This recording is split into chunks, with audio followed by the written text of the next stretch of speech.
Everybody, and welcome back to another week of To The Point podcast. Everybody's doing well. We're here on a Monday with lots to get into, a big week ahead as we head into the NHL All-Star break. Who can't wait for that game next Saturday afternoon? I'm sure at least 4 or 5 people will be watching it, not including me. We're going to talk about some NBA stories as the trade deadline is just 10 days away. We got golf news, as always. Rory McIlroy taking down Patrick Reed in Dubai in a very tense exchange. And oh yeah, the NFL is wrapping up, sadly.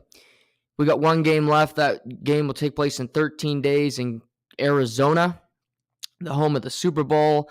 And today we will get into both games yesterday and talk through them all, talk about the different storylines and where the losing teams go from here. Before we get to sports, wanted to address something off the top. Was sent a text by a close friend this weekend. A close friend of the show. I thought a really good person, and he sent me a text and he said, "You know that I think the hair's got to go." That was the message that was relayed to me, and I took it in. I considered it, but then I said, "The friend, is he trying to help me? Or is he trying to hurt me?"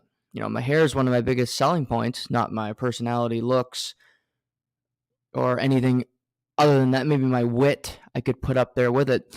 But it texted just no context, not a hey, not a hello, nothing. Just, I think it's time for the hair to go. Not a pleasantry, nothing. And I did not respond to this human being until today, where I told him, oh, the hair's not going anywhere. And if you're watching the video, the hair is only getting better. The hair is getting longer. It's getting more vibrant. The conditioner is doing its thing. It's got more life. It's popping out. So to that, this is just a response, and to the audience that I know it's very important to all of you. The hair is not going anywhere. The hair is here to stay. And like the Kansas City Chiefs, this hair is a champion. We don't back down. And we don't just succumb to people calling us out, people saying that it's bad or that they're an easy place to win, like the Bengals said Arrowhead Stadium was. We don't succumb to that peer pressure. We set the trends. We don't follow them. So everybody out there that I know cares, the hair is staying. The hair has vibrancy, and it is here to stay. Thank you for allowing me to say that off the top. Now, let's get to football. This weekend, we saw 2 football games, one in Philadelphia and one in Kansas City, Missouri. And one was a great game and one wasn't. But what the biggest thing we saw this weekend, and what was clearly illustrated is, and it's something that I've known forever, and I think if you're even a novice football fan, it's pretty much aware. And the only way you don't have this take, you don't have this this thought, is if you're a true hater, and that's that Patrick Mahomes is the best player in the world. Patrick Mahomes is the best quarterback. He's the best player. He is a one-man wrecking crew. Joe Burrow is a fantastic quarterback. Second best quarterback in the world. I don't think it's particularly close anymore. Josh Allen is a distant third. You could argue he's not even third. Welcome Jalen Hurts. But to think that anybody was passing Patrick Mahomes, to think that if Joe Burrow won this game, he'd be better than Patrick Mahomes, I think is pretty crazy. And on a bad ankle, in a very tight game, Patrick Mahomes did Patrick Mahomes things when he had to. And all in all, he played another really great game yesterday. Now, this game was not all about Patrick Mahomes, but I do think that was a big part of the narrative going in, was that Joe Burrow was here to take the crown. Joe Burrow was here to cement himself as the best quarterback in the world, despite the fact that Joe Burrow has never won a Super Bowl. Despite the fact that Joe Burrow has only been to 1 Super Bowl appearance, Mahomes is 2 and now 3 with the win yesterday. But the Kansas City Chiefs were half of my Super Bowl pick before the season started. I was half right. The 49ers bowed out yesterday. But the reason you bet on a team like Kansas City in a game like football opposed to, say, hockey, where Connor McDavid is the best player in the world, unquestioned, and he might not even get to the second round this year, is because the quarterback has such an effect on the team and because he's just that damn good. People weren't betting against Tom Brady when he had shitty wide receivers. People weren't looking at Danny Amendola and Julian Edelman and thinking Tom Brady won't get to another Super Bowl. Well, what we saw yesterday was virtually what Brady was doing in New England all these years, but I don't hear that said today. I think what we hear about is that, oh, of course he won. Travis Kelce's so good. Patrick Mahomes was down 3 wide receivers yesterday in the game.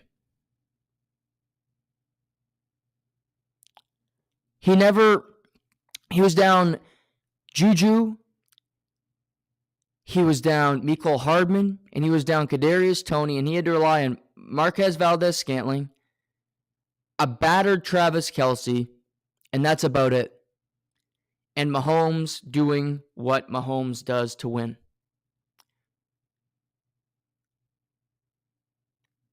And by the way, I'm not from Philly. I'm a Canadian, as I see in the comments. It was truly an incredible moment to me, and it's something you don't hear enough about. Now, do I think Mahomes was the best player in the game yesterday? No. I'm going to give that to Chris Jones. Chris Jones was the most impactful player of the game. But seeing him do what he did yesterday was incredible. Down 3 wide receivers, not having a running game to rely on, and just battling it out, finding a way to make plays happen. And you go through the entire game, Mahomes didn't play perfect. That fumble in the fourth quarter, I thought that was going to be the play of the game that you remember and say, oh my God, he fumbled by not even having any contact, nobody around him. He whiffed trying to throw a football.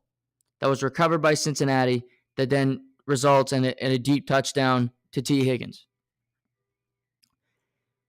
But in this succession, you have Chris Jones, a key sack on third down. You take a timeout, they punt the ball back. And then on a 3rd and 4, Mahomes on a bad wheel scrambles for a first down, and then Joseph Asai hits him out of bounds, a 15-yard penalty.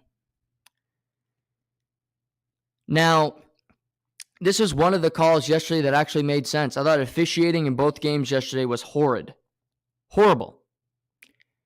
They made brutal call after brutal call, but this was a penalty. Patrick Mahomes was out of bounds.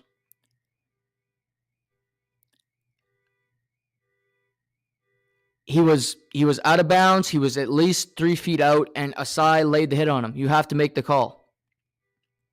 And that's what I appreciate about football. They call the same what they call in the regular season as they do in the playoffs. Unlike the NHL and other leagues that I think are really, they don't know how to call it. They don't know what to do with officiating. But Mahomes on that kind of play, where he finds the edge, he gets the first down, as I just mentioned, on a bad wheel. And then you get Harrison Butker, who makes a 45-yard field goal. That's the stuff of legend. That's the stuff of an elite player doing elite things. He's a magician. He's the best player in football.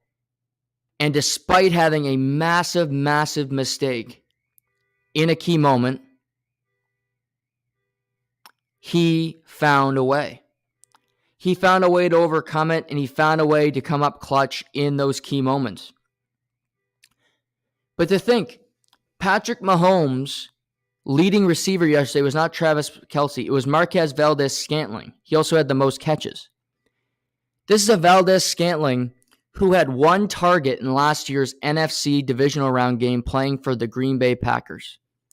Aaron Rodgers, who would refuse to throw MVS the ball, was now the go-to guy for Patrick Mahomes.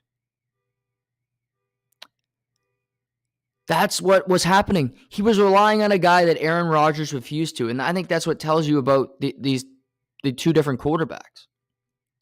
He finds a connection with these guys. He relies on different players. Kadarius Toney was brought in mid-season from the Giants. Jerick McKinnon is a twice-cut running back from the Minnesota Vikings. Isaiah Pacheco was a 7th-round pick.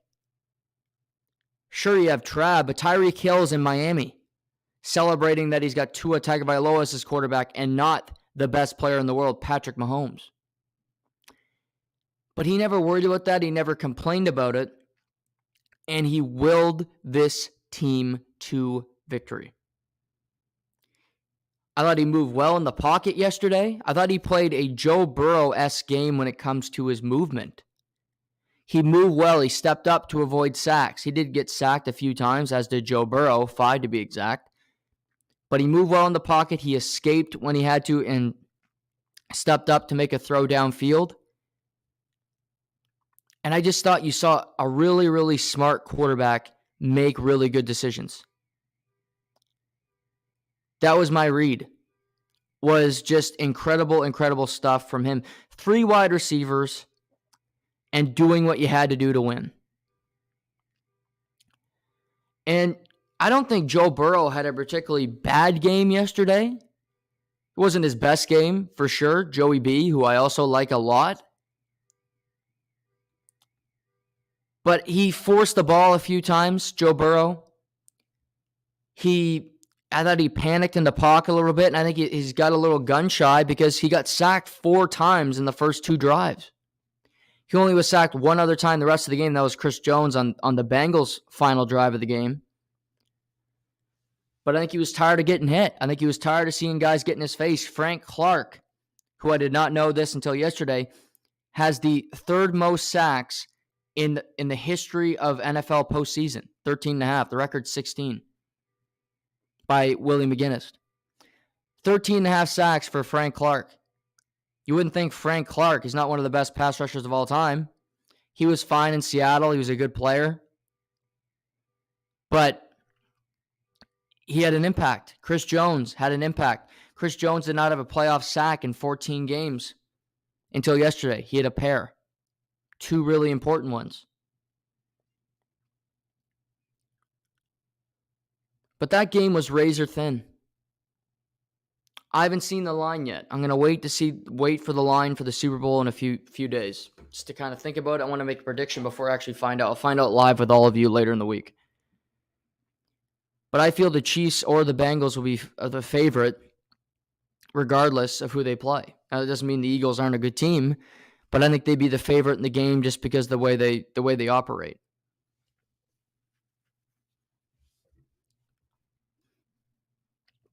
But I give credit to the Chiefs defense yesterday, who the Chiefs aren't known for their defensive prowess. Chris Jones is an all-pro most years. He's one of the best defensive players in football. But other than Chris Jones, you look at that Kansas City defense, and you don't see a Fred Warner. You don't see a Hufanga. You don't see a Nick Bosa. You're left looking around saying, there's some good players. But the Chiefs in this game lost L'Jarius Sneed, their top corner, who was injured early in the game on their first defensive possession with a concussion. He left the game. They lost another safety later in the game, a pass rusher. So they were down 3 offensive starters and 3 defensive starters, and guys stepped up. How about Burrow late in the game? Throws a deep ball to T. Higgins. And T. Higgins has been winning all day just because of his size, and I thought he was better than Jamar Chase yesterday. But it's man-to-man-esque, but he's also got safety help over the top. So Brian Cook tips the ball as it's coming down to T. Higgins, goes in there, intercepted by Williams with 6:53 to go. Chris Jones making those sacks, an interception earlier in the game. The defensive players stepped up for the Chiefs when they really had to. And I thought Steve Spagnuolo, the defensive coordinator, had himself a good day. He changed his looks. He brought different pressures, and he made life difficult on Joe Burrow. Now, when it comes to officiating, it was horrible. It was horrible on both sides. There was calls that made absolutely no sense. They called a roughing the passer on both players that made absolutely no sense. They missed the roughing the passer on Joe Burrow late in the game. They gave the Chiefs an extra third down that they shouldn't have gotten. That did not have an impact on the game, thankfully, but it was just a perplexing play. Zach Taylor is ready to lose his mind, and I understand it because he was looking around saying, what the hell is going on here? What's happening to this game? These calls make no sense. We're playing to go to the Super Bowl. Is the fix in? I don't like to be the guy that just rips on officials because it's a tough job. I get it. Comes back to I thought about officiating when I stopped playing hockey because I used to be really tough on officials. I used to give it to them. I was only suspended once in the history of my playing days, and it was for telling an official to basically to go F himself and some other questionable things that I shouldn't have said. And I was suspended a game for doing that. I don't think officials have that big of an impact on a game. At least I don't think that it does, because I think you can always overcome it as players. As coaches with a game plan, you can overcome a bad situation or a bad hand being dealt. So I don't think the Cincinnati Bengals can look at the tape and think, if the officials were a little better, we would have won yesterday. I think the better team won. I think the team with the best quarterback won, and I think the team with the better defense yesterday showed up and made a play at the key moment to win the game. And now Patrick Mahomes and Andy Reid go to their third Super Bowl together in 10 seasons. Sorry, Andy Reid's had 10 seasons in Kansas City, 7 of them with Patrick Mahomes. Patrick Mahomes has been to 3 Super Bowls in his 7-year career. 5 straight AFC championship games.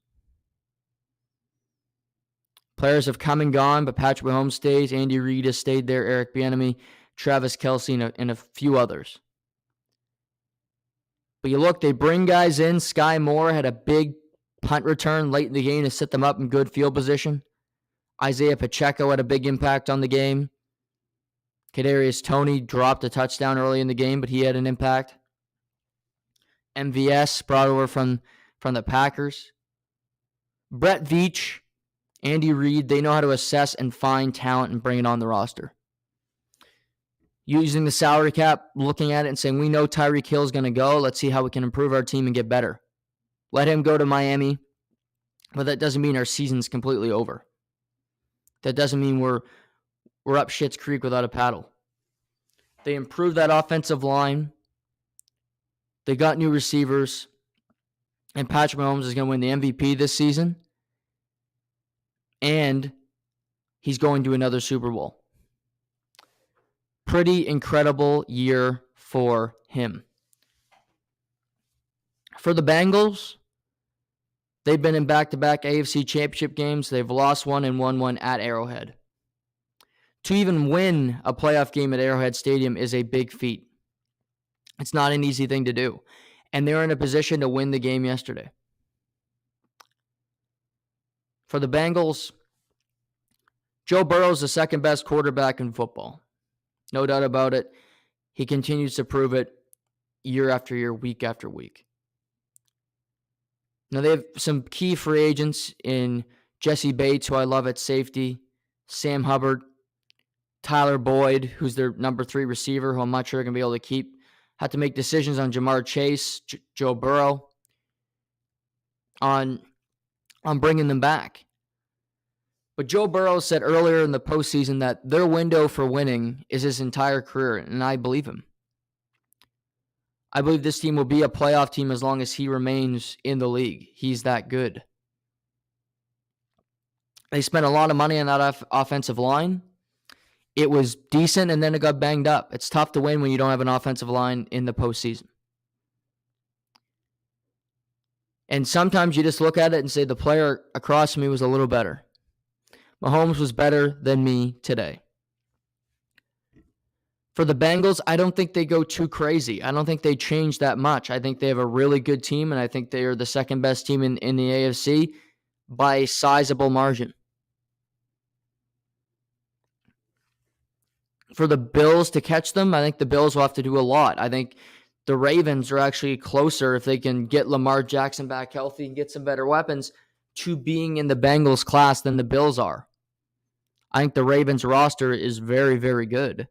It's just they don't have a quarterback and they didn't have health at the right time, which is a recipe for disaster. But if I'm the Bengals, I'm keeping my key players. This core has been together the past 2 years and gone to a Super Bowl in the AFC Championship game. Maybe you look at it and say we need to get home field. We need to get the number 1 seed in the AFC so that we don't have to go to Arrowhead Stadium, so that we can get a home playoff game in Cincinnati. They only had one this year. They had to go to Buffalo, and then they had to go to Kansas City. That's a tough road. It's tough to win all the time on the road in the playoffs. It happens, but to do it year after year after year, it's just not feasible. It just doesn't happen. Kansas City always gets home games. They always get a bye. With only one bye now in the playoffs, it plays a factor. The two teams in the Super Bowl were both number 1 seeds in their respective conferences, and they both got a bye. They didn't have to play the wild card game. Kind of tells you that they were the most healthy, they had the most time, and they're ready to play going into this game.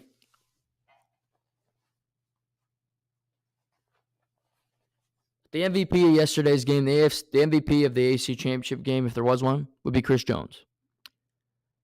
Because he won them that sack. They don't win the game without that sack. Mahomes doesn't get the opportunity to go down and play hero without Chris Jones getting that sack and bringing the ball back to Kansas City. And Mahomes injured his ankle, but he looked good to me. He wasn't flying out there, but he didn't look that hindered either. Now he gets 13 days to prepare for the Super Bowl. This whole week, I'm sure they'll practice a few days, but rest your body, get ready for the game in Arizona on February 12th. You're not going to the Pro Bowl. You're not doing any of that stuff. You're staying home. You're preparing, getting that ankle ready to play one more football game this year.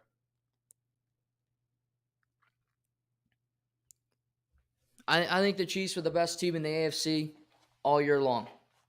I predicted them to win the Super Bowl before the season, so I'm not surprised to see them here. But after seeing what they went through throughout the year, seeing the injuries throughout the game, I am surprised after seeing what transpired. But then again, when you have that big of a talent on your side, nothing is impossible. And Mahomes' dominance, Mahomes' aura continues to grow with every game that he plays like this one. So the Kansas City Chiefs are Super Bowl bound. The other championship game was not as eventful, was not as entertaining, certainly, as the game between the Bengals and Chiefs. This was San Francisco heading to Philadelphia. And this game was a game with no flow, no heartbeat, and didn't have a whole lot of energy or really much of anything. The Eagles had an opening drive touchdown led by their strong offensive line. And that was a key thought the whole day, where Lane Johnson, Jason Kelce, and those monsters up front created massive holes for the running game for the Philadelphia Eagles.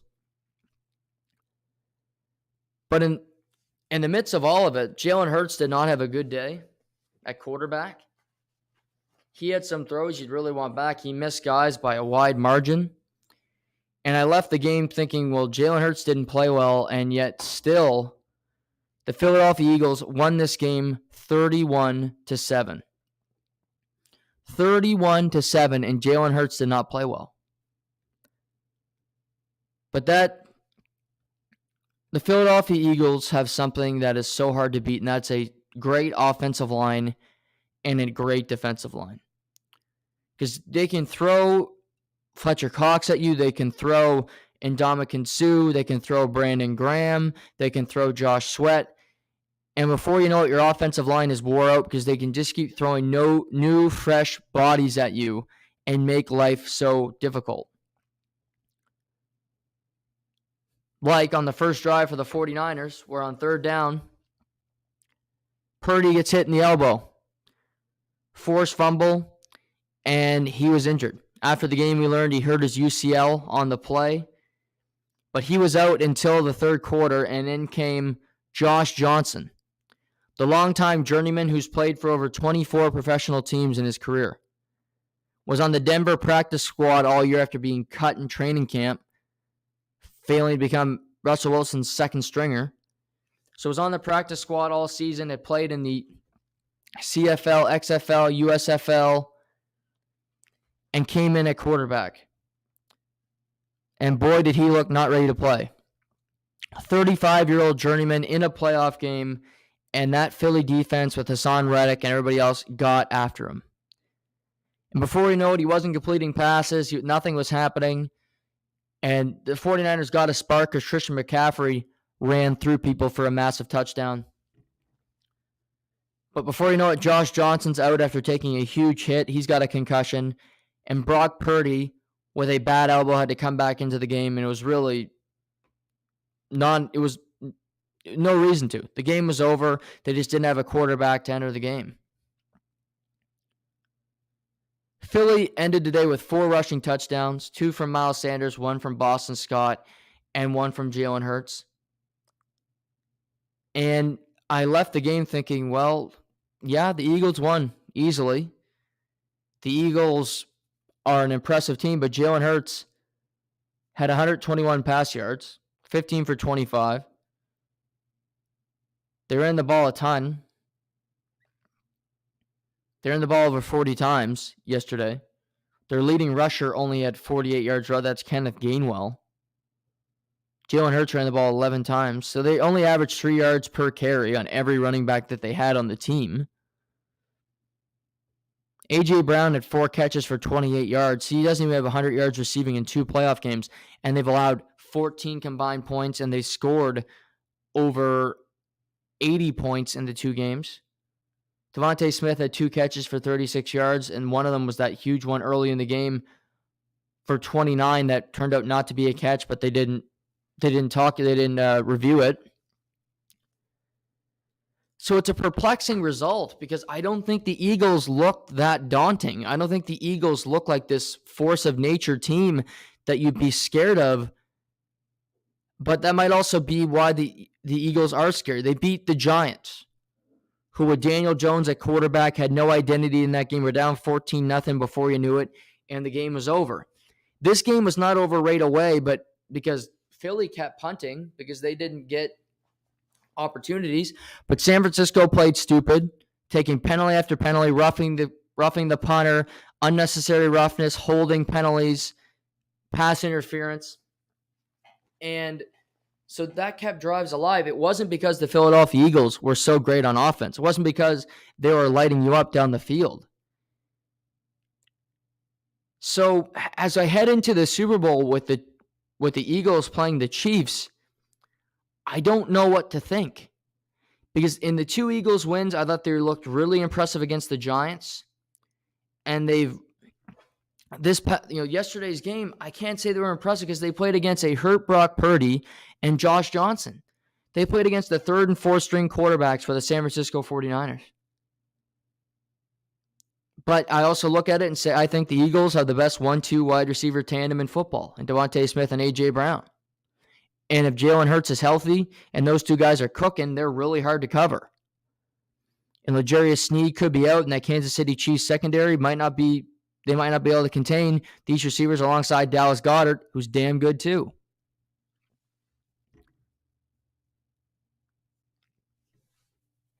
We got 13 days to start to preview this game. But I'm one game away. We're one game away from finishing this season, and I don't truly know about one of the 2 teams remaining. The Eagles are a misnomer because the first 15 games of the season, they were the most impressive team in football, bar none.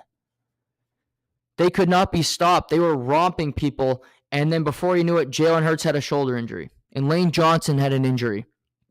And since then, their offense has not been impressive. They've lost a few games. They lost to the Cowboys, and they lost to the Saints in there. They beat the Giants in the last weekend of the season, and they've won 2 playoff games that were weird football games. Like I said, 38-7 and 31-7 wins respectively. So where do we go from here? Well, what I do know is the Philadelphia Eagles, despite Landon Dickerson leaving the game late yesterday, I think he'll be healthy for the Super Bowl. I do know that the Philadelphia Eagles still have the best offensive line in football. Jason Kelce at center is the best center in football. He's a future Hall of Famer. And it'll be pretty cool to see Jason Kelce and Travis Kelce, the Kelce brothers, play each other in the Super Bowl. It's a Kelce Bowl. Both men are looking for their second Super Bowl.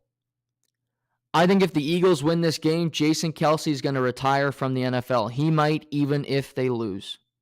He's hinted at retirement before. You're playing center. You're in the trenches. He's in his mid to late 30s. He's had a great long career. He's been an all-pro multiple times. He's going to Canton. But that's a massive storyline in and of itself to see these two great men with huge personalities and a whole lot to say in the mic, and they started a podcast with one another this year, go head-to-head. Obviously, both men are on offense, so they won't be hitting one another. We have the Kelce Bowl. And as I look at this, I think the Eagles have a better offensive line. I think the Chiefs are very good with Joe Thuney, but Andrew Wiley had a tough day yesterday. I think the Eagles are the best offensive line. Defensive line, Chris Jones is better than any. Well, Hassan Reddick's had I think Chris Jones better than any pass rusher that the Eagles have on their roster. Hassan Reddick is very good. He's been a Pro Bowler, one of the biggest surprises of this season. And Josh Sweat's a good player, and you go through that. They have a whole lot of depth. Chris Jones, Frank Clark, these guys just seem to be great playoff performers. Frank Clark's won 2 Super Bowls already, one at Seattle and one with Kansas City. They find ways to win these games, to make an impact in these respective games. So I'll give it to the KC defensive line slightly. Wide receivers, I'm going with the Eagles because I think A.J. Brown's a number one. Howie Roseman, who deserves a ton of credit for the Eagles getting back to the Super Bowl. You think about the balls this man had. He fired Doug Peterson after winning a Super Bowl. 2 years later, he fired Doug Peterson and said goodbye to Carson Wentz, who they took Carson Wentz second overall in the draft, got rid of a lot of draft capital to go up and get him and said, you know what? No, we're moving on. And it was the right decision because they drafted Jalen Hurts in the second round. They got rid of Nick Foles. They got rid of Carson Wentz and started anew. They hired Nick Sirianni, who nobody really knew about, who had a really bad opening press conference. And people thought, uh-oh, they made a bad hire here. He's not going to work in Philadelphia. He's been awesome since coming to Philadelphia. Playoffs in both years, and now a Super Bowl in his second year as a head coach. Take that, Matt LaFleur. Gets to a Super Bowl in year 2 as head coach. So you tear that all down. You trade away draft picks to get A.J. Brown because Tennessee, for some reason, doesn't want to pay him. Way to go, Tennessee. You'll go scoop him up. You'll pay him because you're trying to win now. You draft Devontae Smith, the Heisman Trophy winner. Wow, he was not going to be any good in the NFL. Matt Wright and I were right about that one from Jump Street. Dallas Goedert, great selection, great tight end. You got rid of Zach Ertz to keep Dallas Goedert. Yep, right decision. Look at Arizona. They got a battered tight end now. And you're back in the Super Bowl just a few years after tearing it all down. Why? Because they know how to evaluate talent in Philly. They know how to find good free agents, just like the Chiefs do. Look at Hassan Reddick coming over from another Arizona guy you just give up on because they give up on all talent that they do have and take on the shit that you don't want. Hassan Reddick comes over. He's an all-pro in his first season as a Philadelphia Eagle. A.J. Brown, Pro Bowler. Devontae Smith, Dallas Goedert. So, receivers, I'm going with the Eagles. Tight end, I'll stick with running backs. You got Sanders and Gainwell, who are really, really good for the Philadelphia Eagles. But I'm going to go with the Chiefs because I like the Pacheco-McKinnon pairing. I think they're very yin and yang, very different. They do different things on that offense. So I like those two guys a lot together. So I'm going to go with those two. And then at quarterback, you got Jalen Hurts and Patrick Mahomes. And, of course, I'm going with Patrick Mahomes. But it's funny.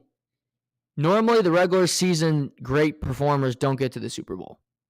It's rare to see that. They'll bow out. Just think of it. You think of, we had a great regular season. Aaron Rodgers, last 2 years, did not reach the conference championship game last year after winning back-to-back MVPs. Didn't reach a Super Bowl as 2 MVP seasons. Austin Matthews in the NHL did not win a playoff round last year after winning the Hart Trophy, Art Ross, every other trophy imaginable. Did not make it past the first round. Baseball, often the player that wins the MVP does not make the playoffs. Aaron Judge didn't make the World Series last year. They didn't win a game in the ALCS. So I think the MVP is either going to be Jalen Hurts or it's going to be Patrick Mahomes. I'm okay with either one. One of the two MVPs is going to win the regular season MVP, and one of the two of them is going to win the Super Bowl in 13 days. Patrick Mahomes, who started from Texas Tech, who had a huge arm, put up big numbers in the Big 12, and people thought he wasn't accurate enough, he wasn't going to be a good enough quarterback, too reckless. Jalen Hurts, who was at Alabama, who was then replaced by Tua Tagovailoa at that respective school, and he transferred to Oklahoma and became a Heisman candidate playing at Oklahoma. So they finished with 2 Big 12 quarterbacks who will meet in the Super Bowl. I think both quarterbacks are extremely unique. I think both quarterbacks are fantastic in their own respective ways. And I think we got a really good Super Bowl on tap here. We got 2 of the best quarterbacks in the game. We got the Kelce brothers. We got Andy Reid playing his former team in a Super Bowl, which is a lot of fun. Who knows?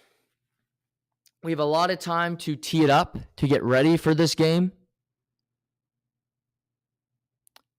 But I will say the 2022-2023 season has been a blast.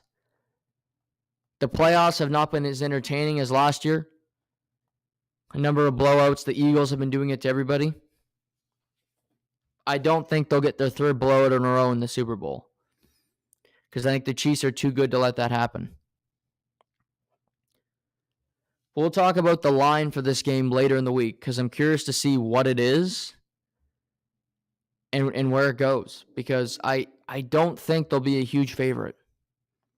I don't think the Eagles will be the favorite in the game. I think it'll be the Kansas City Chiefs. I could be wrong, but we'll wait and see on that. Congratulations to the Eagles and to the Chiefs. For the 49ers, I'm sure Kyle Shanahan and John Lynch are looking in the mirror saying, what the hell happened? Back-to-back championship games without getting to the Super Bowl. I think for the 49ers, they need to look at it and say, if we had a quarterback, could we have gotten there? I'm sure they're looking around saying if Brock Purdy doesn't get hurt in the first quarter, we could have gotten to the Super Bowl, which I don't disagree with them. Because the Eagles, like I said, didn't play great on offense the entire game. And yes, their pass rush was pretty good. You might look at that offensive line and say that was a weakness for our team, which I think they knew coming in. But they got bad luck that whole game because Fred Warner got hurt in the first series, and then Brock Purdy was injured. Josh Johnson. So everybody was battered yesterday. I think they need to look at it and say, we have a roster to win. Who gives us our best chance to? Brock Purdy's still going to be on the roster because he makes $800,000. Trey Lance is still a rookie. He'll be on the roster in all likelihood. I still don't think Tom Brady's the answer in San Francisco. Now, he might turn out to be the answer, Because reportedly yesterday, Adam Schefter said the Miami Dolphins are not expected to pursue Tom Brady in free agency, which doesn't make all that much sense to me. But again, it's the Miami Dolphins. It's Stephen Ross. I don't expect them to make smart decisions. The Miami Dolphins organization is one of the dumbest in pro sports. They have been for some time. But if I'm San Francisco, I'm not spending $30+ million on Tom Brady just because of yesterday's game. There was an injury. That happens. Unfortunately for San Francisco, they didn't have a Chad Henne waiting because they were down to their 4th-string quarterback, and that was Josh Johnson. Kansas City had Chad Henne, who was ready to come in and have a drive, play a couple series that weren't a complete disaster. Where Josh Johnson came in, he just couldn't do it. They were not capable of having productive drives with him as quarterback. I think if Brock Purdy plays the whole game yesterday, I think San Francisco could have gotten to the Super Bowl. I thought going in, Philly was going to win the game, even though I predicted San Francisco to get the Super Bowl for the year. I said before the game yesterday, I just thought, I think the Eagles are going to win. Just the feeling I had. But we never got to see San Francisco fully healthy with Brock Purdy playing the entire game. So I think they can look at their season and be like, well, if we had Brock Purdy, we could have gotten there. Because you're still going to have George Kittle next year. You're still going to have Deebo Samuel. You're still going to have Brandon Ayuk, Fred Warner, Nick Bosa. You're going to have a really good team coming back. One thing you can do is, if Trey Lance is not a reliable quarterback, as a backup, as a guy, you need to find somebody that you feel comfortable with having in your organization if there is an injury. Because this quarterback room has been hexed for years. Jimmy Garoppolo, Trey Lance, CJ Beathard. It doesn't matter. The quarterback that comes in gets injured. It seems to happen all the time. So you need depth out the wazoo. Because I do think Kyle Shanahan's a really good coach. I think he knows what he's doing on offense. But at the end of the day, he's been to one Super Bowl as a head coach, and he's lost it. And he's gotten to back-to-back NFC Championship games, but he hasn't gotten the win. He hasn't gotten them over that hump. So they need to do some soul searching. They need to look in the mirror and say, what can we do to get better? What can we do so that we're the Eagles next season? Because McCaffrey was a great trade. McCaffrey trade worked out awesome for San Francisco. He was worth every penny. He was worth every draft pick. Because he battled his ass off in those playoffs to get through. I think he was playing hurt, and he battled through those games to get them to this point. He was a huge reason why they won some regular season games and why they beat the Cowboys, a week ago now. So San Francisco, don't be the Florida Panthers and blow your load and just make change for change's sake. But look and see what your flaws are and act on them, which I'm sure they will. If that means you got to draft another young quarterback late that you feel is better and could be a third stringer that could play like a Brock Purdy, you hope he doesn't play, but he's there if you need him, do it. Clearly, in this quarterback room, you need a lot of depth to win because everybody seems to get hurt.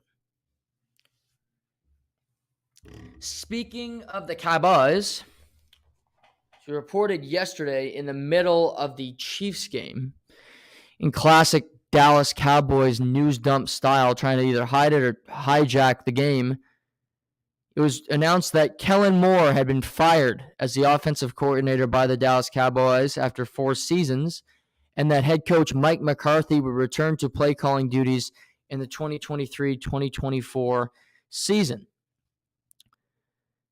This was a bit of a surprise because Kellen Moore had been interviewing for head coaching openings. There's still 4 head coaching vacancies, with Frank Reich being hired as the head coach for the Carolina Panthers on Friday. So Kellen Moore fired. He's relieved of his duties. This is after the Dallas Cowboys fired a number of other coaches on this roster. Leon Lett was let go. A number of other guys were cut from this, were fired from the staff. Dan Quinn is coming back as defensive coordinator. He's not taking a head coaching job. Kellen Moore is out. Mike McCarthy is now the de facto offensive coordinator, calling plays like he did in Green Bay way back when. Well, I think the Cowboys did want to fire Mike McCarthy. I do think Kellen Moore deserves some criticism because I don't always love his offensive system. I think he relies too much on the quarterback of this team. And the quarterback's not Patrick Mahomes. It's not Joe Burrow. It's not one of the elite of the elite. It's Dak Prescott. He's middling. He's in the middle. He's average. And they asked him to throw the ball too much. And just quite simply, the system wasn't always successful with Dak in it. In Kellen Moore's system, Dak Prescott led the NFL in interceptions this year, and he had played 4 less games than any other quarterback on that list. So it was a disastrous season for him. We all know that. He didn't play great in the playoff game. So I understand this move from Jerry Jones. But, I mean, the Cowboys are going to be the Cowboys as long as Jerry Jones is the owner. Jerry Jones is a brutal GM. He meddles. He makes poor decisions. Mike McCarthy calling plays. I mean, Mike McCarthy called plays in Green Bay, and him and Aaron Rodgers had success. Mike McCarthy was calling plays in Green Bay when Aaron Rodgers won his only Super Bowl back in 2010. But with all that being said, that was a long time ago, and that was Aaron Rodgers at quarterback and not Dak Prescott. For Dallas, I think Dak Prescott needs to commit to being a quarterback that uses his legs. He used to do it before he hurt his ankle, and he's not done it as much since, and it makes him way less effective as a quarterback. He needs to be willing to run the RPO game, and if he's willing to do that, I think this offense can be more successful. I think it'll be more fun to watch. I think it'll be more high tempo. We just don't see it anymore from the Cowboys. He likes to be stationary. He doesn't want to throw on the run, and I'm sure it's frustrating. I know it's frustrating for me to see a player that I know is better than the play he puts on the field, and you see it and you're like, wow, my God, that's just not good enough. So it's up to Dak to accept that or for the Cowboys to get better players around him. Tony Pollard's a free agent coming off a broken leg. Ezekiel Elliott, you're likely going to take that cap hit because he's not a good player anymore. He needs to be gone. You need a fresh start. So you may need 2 new running backs on this roster. Not easy to do, but there is this thing called the draft. You could do it. Some good running backs in this draft. Bijan Robinson from Texas is one that jumps to mind. I think you need another wide receiver opposite CeeDee Lamb. Michael Gallup is good, but he's injury prone, and he drops some balls that you don't like. Dalton Schultz is he's played on the franchise tag this year, so you need to make a decision on him. Do you want to pay him some money? What are you going to do with Dalton Schultz? Your offensive line is old. Is Tyron Smith going to come back? His neck's never been good. Is he coming back for another season? Tyler Smith was a great player. You're bringing back Biotic. You're bringing back McGovern. Jason Peters he's 41 years old. He's going to retire. So that offensive line. Leighton Vander Esch, is he coming back on defense? You're going to re-sign Dorrance Armstrong, who had a great season. Will likely be looking for a big payday in free agency. So this team has a lot of question marks.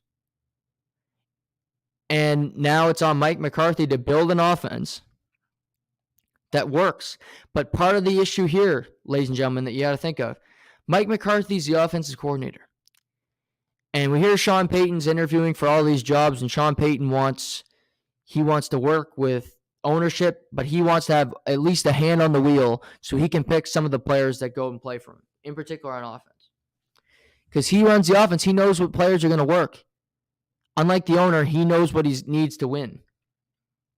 Well, Mike McCarthy might see the players that he likes in the draft or see the players in free agency that he really wants. But guess what?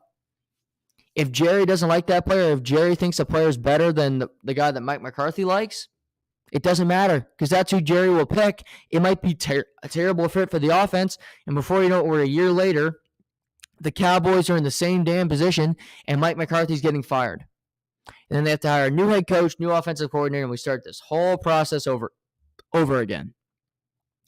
The best organizations in pro sports, in life, in business, have continuity, have leadership, have just, where they stand, what they're doing. There isn't a chart where you see the person on top and then there's a line across and he's there and it's a zigzag. No, it's not a game of Tetris. It's fucking linear. Top to bottom, you see it. In this, you need people working together. You need good communication, and it needs to be, okay, this is how I want to run my team. This is how I run my offense. I'm not running the offense you want me to run. This is the offense that I ran in Green Bay, and it was successful. Let me do it. I don't buy this. I don't think it's going to happen because I've seen the Cowboys self-destruct year after year after year, and I don't expect Jerry Jones to get the players that Mike McCarthy thinks he needs to win. Because Jerry will get the guys that he thinks are great so that he can tell the media how smart he is, how great it is, and he can say till the cows come home how he needs another Super Bowl before he dies. Well, keep doing the same thing over and over again, and we'll see if that works. You guys know the definition. You guys know the saying. It's insanity. The Cowboys are a traveling circus. But they'll bring Dak back. McCarthy's back. CD, they'll have a great promo for the next season that they're back after seeing their rival, the Philadelphia Eagles, get to another Super Bowl, which drives the Cowboys fans and Jerry Jones crazy that they've been to 2 Super Bowls in the last 5 years, and the Cowboys have not been to an NFC Championship game in nearly 30. Oy vey. Haven't been to an NFC Championship game in 30 years. And the Eagles have been to 2 Super Bowls in 5. Oh. And they might win both of them. Howie Roseman is playing chess while Jerry Jones is playing Parcheesi. But hey, do I feel bad for the Cowboys? No. Because you can only point out the obvious to a person long enough where you're like, okay, screw this person. They don't want to take heed of my advice. They don't want to see the ignorance of they don't want to acknowledge their own stupidity. The hell with them. Fuck them. But good luck. Good luck to the Cowboys. Because, they'll need it. See what kind of moves they make in the offseason. Kellen Moore is out. Kellen Moore did not take long to get a new job, however. He got fired last night. He was hired by the Los Angeles Chargers today to become their new offensive coordinator. They kept Brandon Staley as head coach. They fired Joe Lombardi, and now Kellen Moore is now working with Justin Herbert. I'm sure somewhere Sean Payton's looking around saying, God damn it. They got Justin Herbert, and I couldn't get it. They had to keep Brandon Staley, so I don't get that job. 4 vacancies remain. As I mentioned, Carolina's filled. We got the Indianapolis Colts. We got Houston. We got Denver. Those jobs, all interesting in their own way, so to speak. They got interesting opportunities, interesting moves that you could make in that division. Now, they also got their own problems, of course.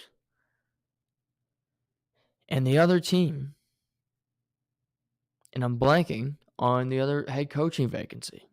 News of this morning. I apologize, but I believe there's 4 vacancies left because Carolina took one. We got Indy, Houston, Denver. 2 in the same division. How apropos there. You can say Vegas. It's not Vegas. Not the Los Angeles Chargers, because it certainly could be them. It'll come to me, but we'll wait because I'm actually mad at myself that I don't remember. We got Vic Fangio was hired as the defensive coordinator for the Dolphins. They're looking to hire coach Eric Bieniemy's getting asked to be offensive coordinator in different spots like Houston and Baltimore. I don't know why he'd leave Kansas City with Andy Reid. Maybe he wants to get out of that shadow. I'm not sure. But as I look at these three, because I can't remember the other one,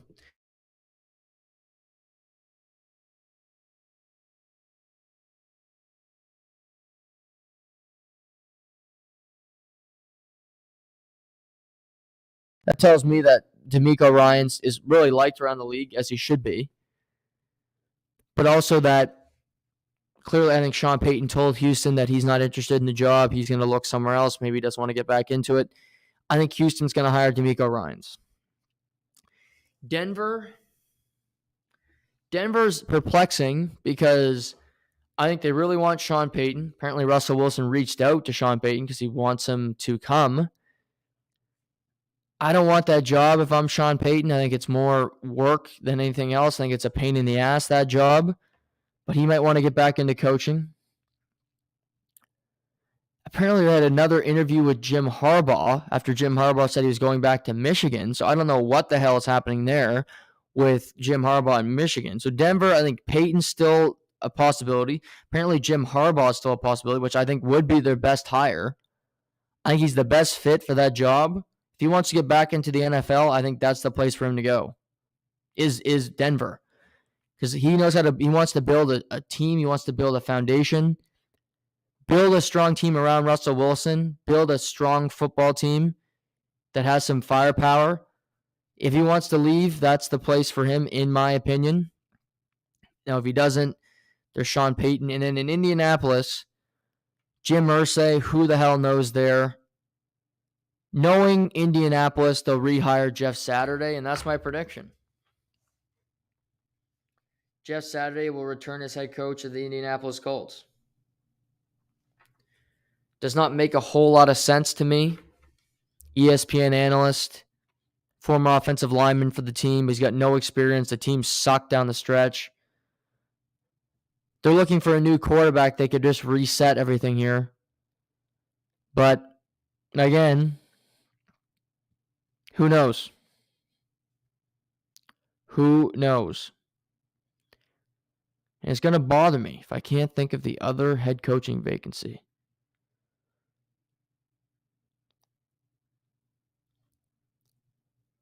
I'm going to continue to look here because eventually I'm going to find it, and the team's going to come to me because it's staggering to me that I can't remember this. And it's not the Jets, which is normally the default answer. The Jets are normally an easy one because they're such a disaster too. It's not Washington either, which is another perplexing one because they're another team, but I'm positive there's another opening. Here are all the teams. Let's go through it, folks. Indy, Houston, correct. Buffalo, no. Miami, no. New England, no. Jets, no. Kansas City, Chargers, Denver, yes. Detroit, Green Bay, Chicago, no. Tampa Bay, Carolina, yes. New Orleans, no. Atlanta, no. San Francisco, Seattle, Arizona, folks. There it is. Arizona, stupid Arizona Cardinals. Who the hell knows? Apparently today, Peter Schrager reported that they requested to interview the Bengals defensive coordinator Lou Anarumo today. So now they're interviewing everybody, the Arizona Cardinals. I don't think they have a clue who they want to hire as the team's head coach. It was also reported yesterday that Kyler Murray will likely miss the start of the 2023 NFL season. So that sounds promising for the next head coach coming in, that you have to be coaching likely Colt McCoy or another backup quarterback option. So who knows? Who knows with Arizona? But my predictions right now, I do expect every head coaching vacancy to be filled by the Super Bowl. So I'm going to go Indy. Jeff Saturday is going to return. Houston hires DeMeco Ryans, defensive coordinator of San Francisco. Denver, my prediction, I really don't have. Like I said, Jim Harbaugh is the best candidate. If not, I think they'll hire Sean Payton. Arizona, I'm going with, I don't know. There's no candidate that jumps off the page. Arizona should hire Jim Caldwell. But they won't. They won't. Nobody will hire Jim Caldwell. Why? Stupidity, mainly. Naivete. Blissful ignorance. Let's move on from the NFL. The Australian Open wrapped up this weekend with Arina Sabalenka and Novak Djokovic winning the respective women's and men's tournaments. Both matches were entertaining. Sabalenka beat Alina Rybakina, who won Wimbledon in July, beating her 6-4 in the third set, coming back from a set down and holding off 2 break points in the opening game of the second set. With the win, Sabalenka jumps to the number 2 player in the world ranking behind Iga Swiatek. And she's now undefeated in 2023, a perfect 10-0. And she had been on the scene for a while. She'd been to the semifinal at the U.S. Open a few years ago, losing to Canadian Leylah Annie Fernandez. She's got a big serve, and her mind can get the best of her. But I think we're really seeing, the women's game since Serena Williams has left has been complete anarchy. Where Rybakina, who you'd hardly heard of, had won a major. Swiatek had won 2. You had Sofia Kenin, who won a major. Ostapenko, Emma Raducanu. And it was just name after name of a woman winning a major that you did not expect to win. And now we're about to see this in the men's game, but we're not there yet because Novak Djokovic won his 10th Australian Open title and tied Rafael Nadal for record 22nd major championship.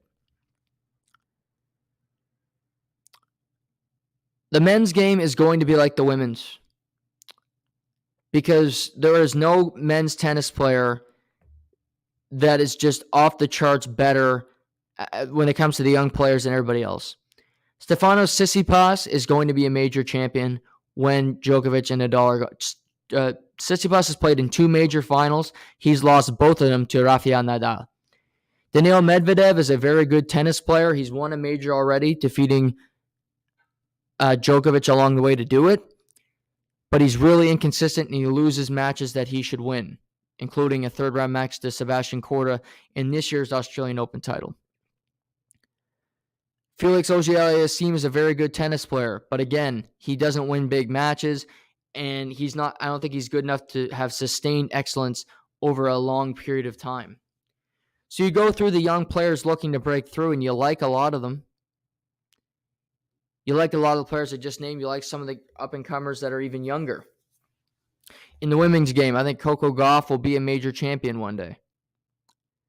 Sabalenka is very good. She will win another major before her career is over. Swiatek will likely win another major. But I don't see a woman or a man in the next generation that will finish with more than, say, 8 major titles. Less. Serena Williams, Rafael Nadal, Roger Federer, Novak Djokovic, that sustained excellence is once in a generation. It's once in a lifetime. It's not something we'll experience again. It was truly incredible, and I'm just happy I was living in this time period to see these people, the greatest of the greats, put on a show every time they stepped on court. Serena Williams has 23 major championships, one off Margaret Court, but Serena Williams is the best women's, you could argue the best tennis player of all time. You might not like her religious stances. You might not like that she's more boisterous or her attitude's different than what you might like. I don't care. An athlete's great because if an athlete wins, I could give a shit what they do. Novak Djokovic, I hate what he stands for. I think the guy thinks he's a smug, arrogant fuck, to be completely honest with you, but he's an excellent tennis player. He's the best men's tennis player of all time. What he does on the court is effortless greatness. He plays like tennis. He plays tennis like Scott Niedermayer played hockey. And that's the biggest compliment I can give somebody, because Scott Niedermayer is the most underrated hockey player of all time. Djokovic just dummies people. He plays with them. He is more likely to lose a set in the first round than he is in a major final, which happened in his last 3 tournaments that he's won a major. Why? He's easing into it. Hasn't played a whole lot of matches going in. He's, okay, I lost a set here. You got to get ready for it. He beat Stefanos Tsitsipas, who's a hell of a lot better than the qualifier he beat in the first round he lost a set to in straight sets. Straight sets, semifinal. Straight sets, quarterfinal. Straight sets, round of 16. Did not lose a set after the third round in this event. Not to mention, he's been healthy his entire career. He's the most fit man on tour, and nobody can beat him. The only surface that he's been mediocre to below average on is clay. And why? Because he's playing in a generation with Rafael Nadal, the best clay court tennis player there ever will be. 14 majors at Roland Garros for Rafael Nadal. But I see the women's game, and the men's game is going to be the same when it comes to unpredictability and just a complete unknown of who's going to win. In my opinion, as North American sports fans, it's better for fans, it's better for people when there's a front runner. When there's a team you look at and then they're really good. I think the NBA was better when Golden State was truly great and you're trying to knock them off the perch. When they were that elite team and you knew it. I think the NBA was better when Michael Jordan and the Bulls were beating everybody and you knew it and you tried to beat them. You're Reggie Miller trying to punch up. You were the Utah Jazz trying to get the Seattle Supersonics, trying to get past them. The NHL with the Tampa Bay Lightning, who still have that aura, but they're also not, they're third in their division, so you don't look at it that way. I think sports are better when you have somebody at the top that you know is just a definitive best player in the world. You can look at the women's game, and Iga Swiatek's the number one player in the world. And she might be the betting favorite to win the major going into the tournament, but she would not be the betting favorite for me to even get past the fourth round because of how unpredictable the women's game is, of how unpredictable it is, because you just look at it and say, well, anybody can beat anybody. And it's really true. Not everybody can beat Novak Djokovic. Could a qualifier on a good day beat Stefanos Tsitsipas? Yes. Yes. The likelihood of them beating Novak Djokovic, Rafael Nadal, or Roger Federer in their prime were next to none. That's why Robin Soderling beating Rafael Nadal at Roland Garros was truly epic. It's truly one of the great wins in the history of the game, because you're like, how the hell did that happen? In straight sets, by the way. One of his free losses all time at the tournament. But we can appreciate Novak Djokovic's greatness for now and just what he's done for the game. I think he wins.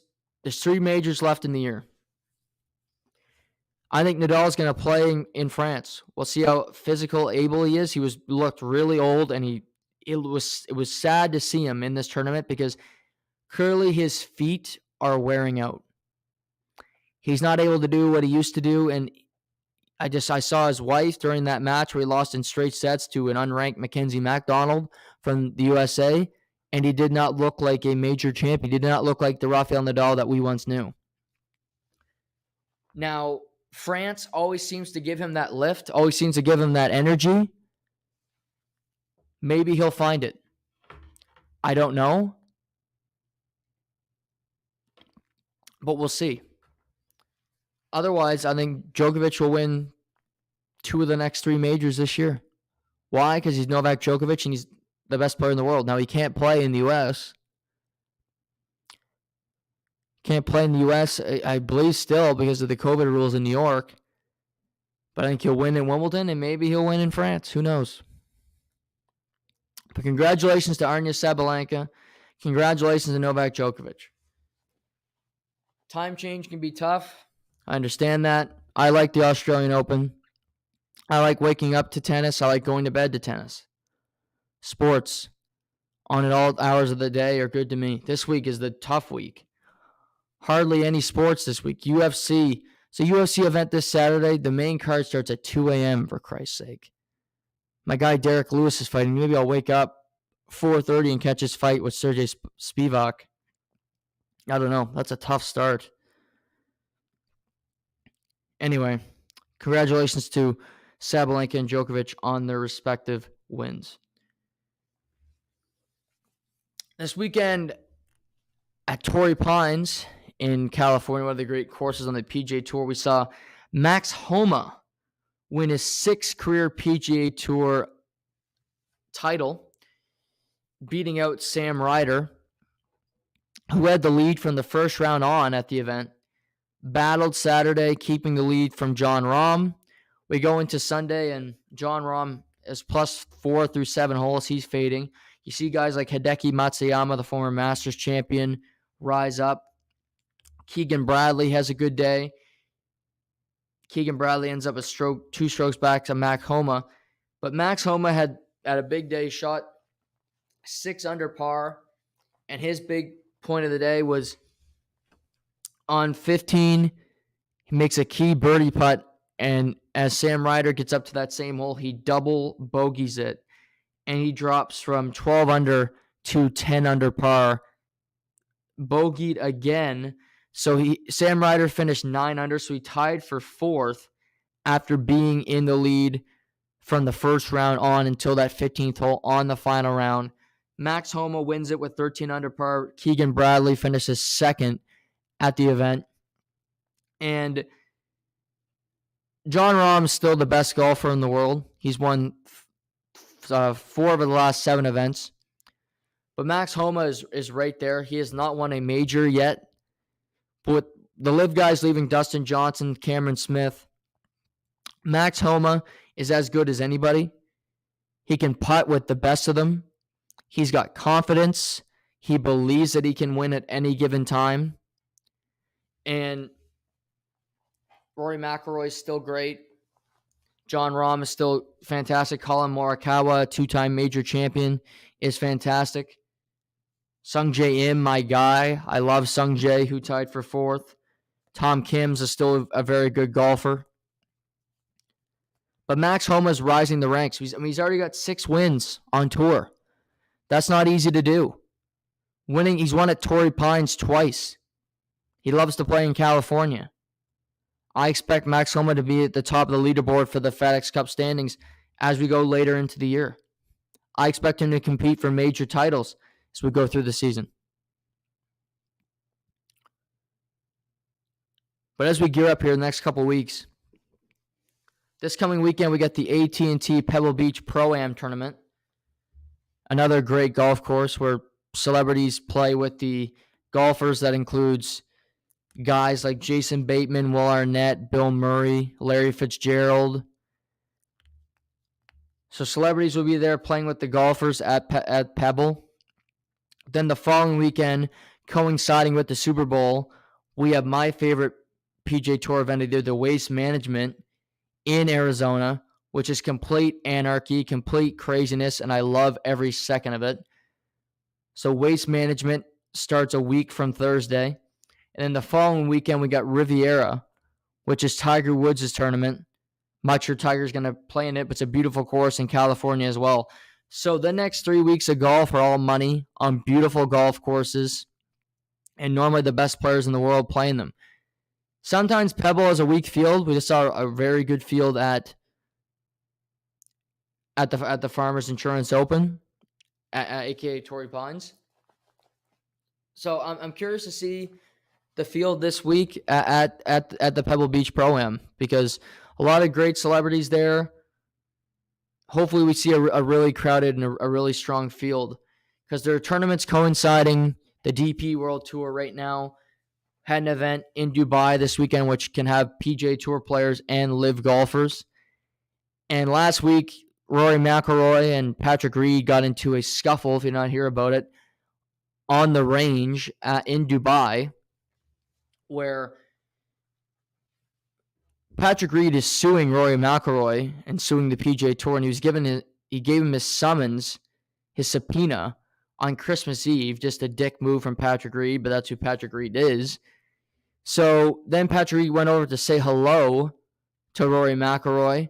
Rory McIlroy wanted nothing to do with him, which I don't blame him. You're being sued by a person. Why the hell would you want to talk to him?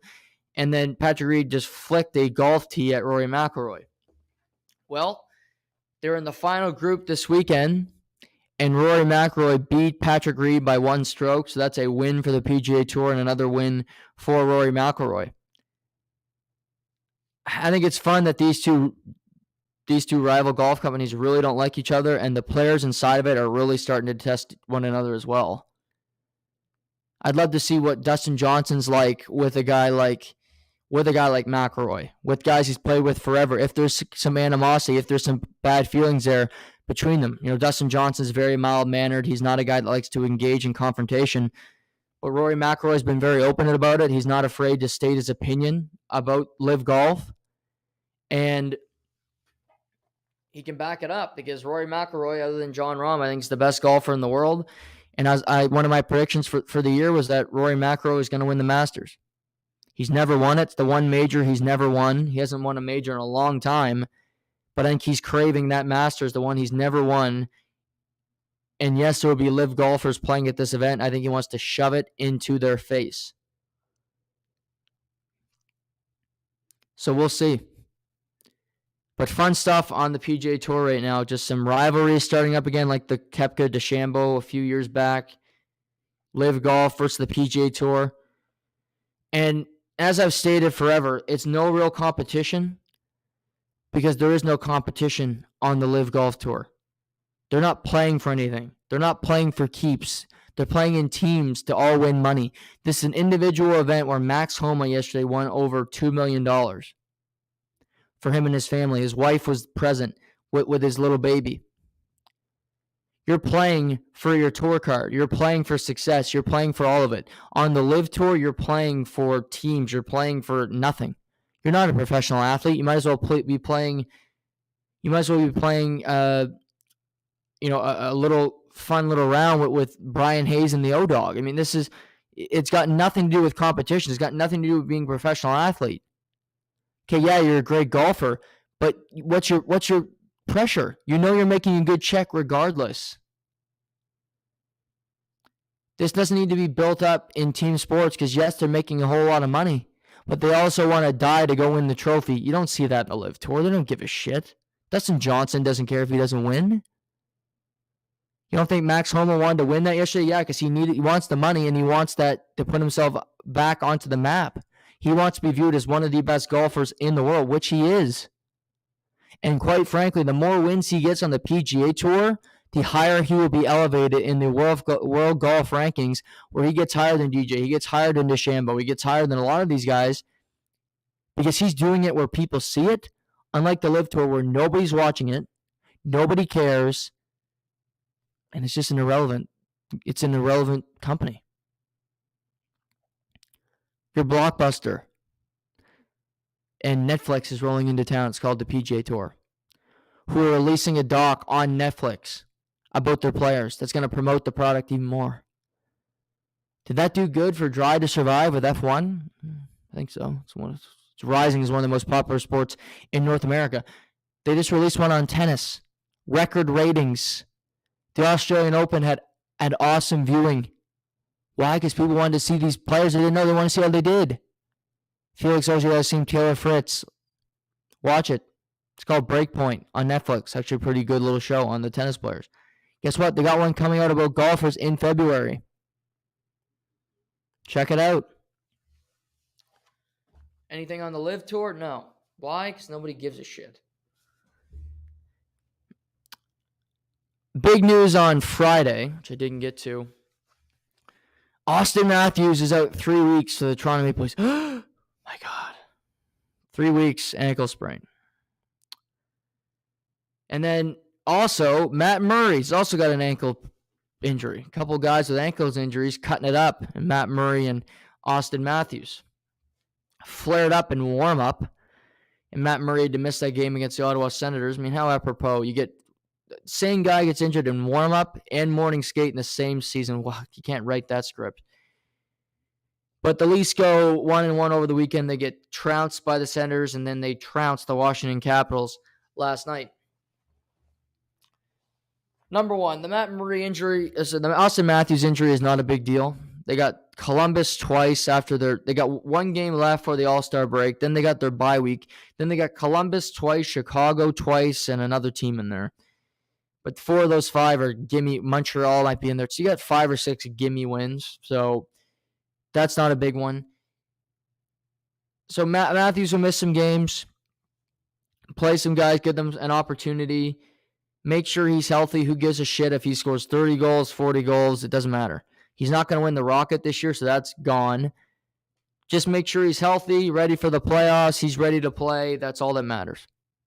So the Matthews injury on a scale of 1 to 10 on how serious this is and how much worry you should have, 0.5. 0.5, and yeah, that's my thought there. Matt Murray. Matt Murray, you deserve to have more of a fear if you're a Leaf fan because of this injury. Why? Because Matt Murray is always injured. I'm sure some Leaf fans are looking in the mirror, and every time they look at Matt Murray, they see Frederik Andersen. Because Frederik Andersen gets hurt every time his feet touch the ice. There's always something wrong with Freddie Andersen. Every time you get to a big moment, he crumbles, or he's not at the rink, or he lost his skates, or something just doesn't go right for him. Now, again, the Maple Leafs are in a position where they're comfortably going to make the playoffs. They have a great starter in Ilya Samsonov, who's been better than Matt Murray this year, quite frankly. And you have Joseph Woll, who has the best numbers in the American Hockey League this year. He's only played 15 games, but he's got the best numbers by any goaltender in the American League. And you also have Shalgren, who's played minutes for you as well at the NHL level. So you have pretty good depth at the goaltending position. Matt Murray, this is how I play it. He's going to sit out, obviously, the All-Star break. He's not an All-Star. Then you have your bye week. Put him on IR. Make sure he's healthy. You put a guy on LTIR, guess what? He's going to miss the All-Star break, miss that, then he'll probably miss 2 games. So then he can come back after missing 2-3 games against bad teams, get him in the back half, and he'll play Chicago and Montreal, so another 2 bad teams. So his 2 games back are against shit clubs, couple wins there, build that confidence back up. And then you head into about mid-February, as you head into the trade deadline, you have 2 goalies that you then you'll pick one that makes a whole lot of starts over the last stretch of games, and you make a decision who's going to be your starting goalie come game 1. Right now, the inside track's to Ilya Samsonov, but that doesn't mean he'll be the starting goalie come playoff time, because I think Sheldon Keefe and Maple Leaf Brass want it to be Matt Murray. I think they look at Matt Murray. He's a 2-time Stanley Cup champion. I don't think they want him to be the number 1 goalie. They feel more confident in him than they do Samsonov, the Russian unrestricted free agent goaltender, looming. But that's how I'd approach this. You have a guy that's built with kid gloves. Treat him with kid gloves. Treat him like he's your infant child that has, the stomach flu. Make sure they're healthy. Make sure they get all their crap. I'm not a parent. I'm not really good at helping people that are sick. But my mother used to ask me for Gatorade. Do you want Gatorade? Do you want some pop to feel better? Do you want this? Do you want these antibiotics? All this shit to make sure I feel better. Treat him like that. Treat him like my mother would treat a sick kid. Make sure he's fine. Ice that ankle. Do whatever you have to do with this guy. Because by no circumstance do you bring this guy back until he's 110% healthy. No chance. I don't care if Samsonov gets hurt. You're not bringing Matt Murray back until he's 100%. Because you're going to play Tampa, and I'm sure Leaf fans are looking at the standings now thinking, we're only 11 points back of Boston. We can catch them. You're not catching them. You're not catching them. They've lost 3 in a row, the Boston Bruins. Bound to happen. It's going to happen, of course. You're going to lose 3 in a row in this season. It's just so surprising that this dominant team's lost 3 straight games, lose to Carolina, Tampa in there. Not exactly 2 slouch teams. Matt Murray's skill 1 to 10 concerning this injury. I'm going to go 4.5 right now. They don't think it's serious, but he's not coming back because he's 110% healthy. If he gets injured again after this, then you can jump that up to about an 8 or a 9. Because then I think you have Ilya Samsonov and you have an American Hockey League goalie right now. That's who you can rely on come playoff time. That's where you'll be. The NHL All-Star break is almost here. After Wednesday, it'll come. Only a few games per night this week. Only 1 game in the NHL this evening, which is St. Louis at Winnipeg. Later on in the week, I will release my top 5 the top 5 players I would want at the trade deadline. Just the top 5 most valuable players to acquire at the trade deadline. Doesn't mean they're the 5 best players. Just for me, the top 5 players that you could acquire. This is who I'd want. Very simple. I like my list. I'll release that later in the week. But I wanted to touch on this before we wrap today's show. We're at the All-Star break. The Oilers are done until next week. Connor McDavid is on an incredible stretch. As we sit here, Connor McDavid has 92 points. 92 points.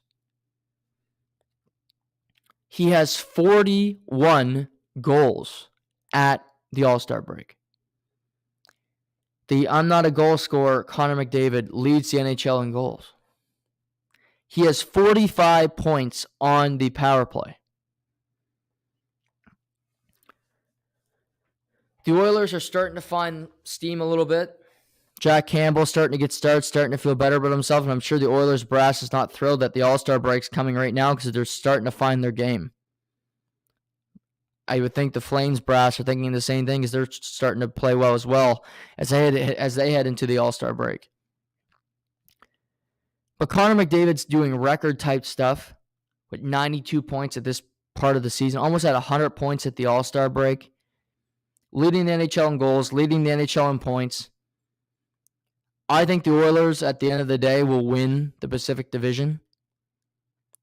Come the end of the year, I think the Oilers will be the Pacific Division champions. And honestly, in the Pacific, to me, they should be the favorite to represent the Pacific in the conference final, like they did last year. Why? Because they have the best player in the world. They need to improve their roster. Ken Holland needs to be aggressive. He needs to get a defenseman. He needs to get another bottom 6 forward. I don't give a shit about prospects. Trade them. You're trying to win now. You have arguably 2 of the 3 best hockey players in the world in Draisaitl and with Connor McDavid. But he's doing special stuff.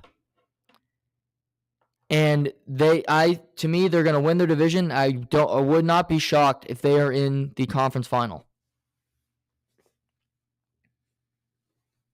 Because I just look at their division.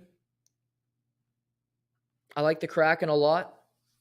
I think the Kraken are a playoff team. LA's up and down. I don't trust their goaltending whatsoever. Phoenix Copley and Jonathan Quick can't make a save just to save his life. No pun intended.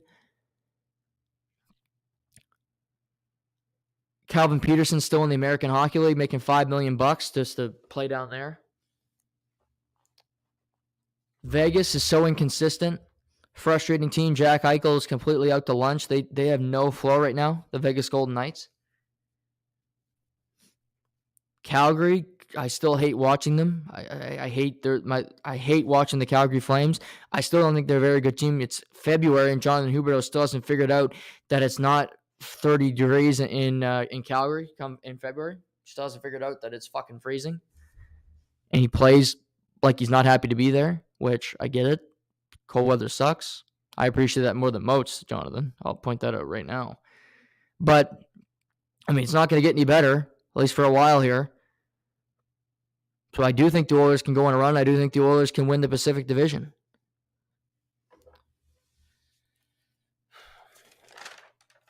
But who knows? Tonight, one game in the NHL. Also tonight, we got some NBA action. The Lakers are in Brooklyn. But no LeBron James, no Anthony Davis in this game. Already announced they're sitting out. I mean, come on. That's the NBA for you. Load management, things of that nature. Just so frustrating. Seamus Fillmore will be joining me tomorrow, as he always does. We're going to talk about that missed call in the Lakers Celtics game the other night. LeBron James fouled by Tatum, no call. So I want to talk to him about that tomorrow. We're going to get into trade targets. Trade targets in the NBA with the trade deadline looming. So we'll talk about that tomorrow.